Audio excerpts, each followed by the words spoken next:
Bea Arthur was once told she'd never make it in Hollywood. Too tall, voice too deep, nothing like the actress's studios wanted to put on screen. What happened next is one of the most remarkable second-act stories in American entertainment history. And it started with a role that caused 65 million people to stop everything they were doing on a Tuesday night in 1972. Before she became a household name, Bernice Frankel grew up in Cambridge, Maryland, the daughter of Jewish immigrants who ran a clothing store in a town where almost nobody looked or thought like her family.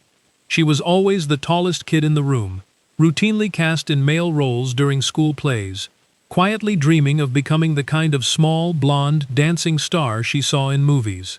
Reality had other plans.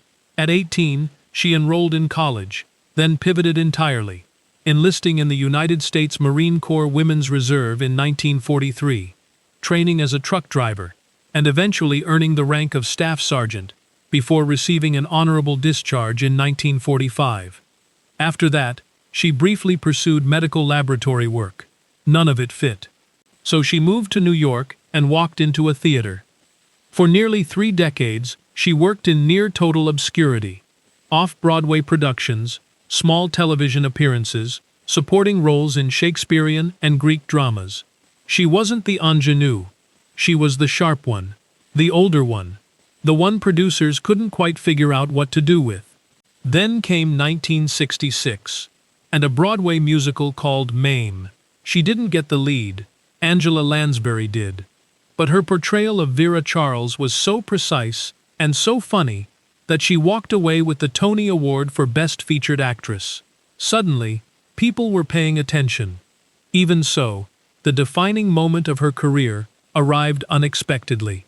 Producer Norman Lear had spent months trying to convince her to join Maude, a spin-off of All in the Family.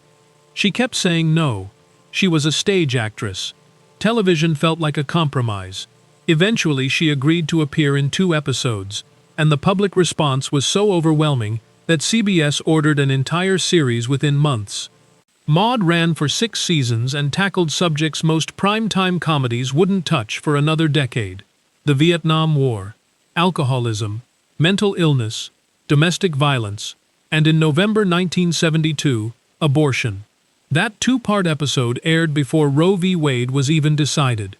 Dozens of local stations refused to broadcast it. Thousands of protest letters flooded CBS. It didn't matter. Roughly 65 million viewers watched anyway. The character didn't just entertain. She changed what television was allowed to say. After Maude, she did something almost no one does at the height of success. She walked away. She believed the story had run its natural course. 7 years later, she did it again, leaving the Golden Girls after 7 celebrated seasons and a 2nd Emmy Award, once more on her own terms. What she left behind wasn't just 2 iconic characters. It was proof that a woman in her 40s and 50s could anchor a primetime series, carry a story, and make millions of people care deeply. And in her final years, she quietly donated $300,000 to support homeless LGBTQ+ youth, a gift that eventually became a residence bearing her name in New York, still open today. She never became the star she imagined as a little girl. She became something far more lasting. If this story moved you, leave a like.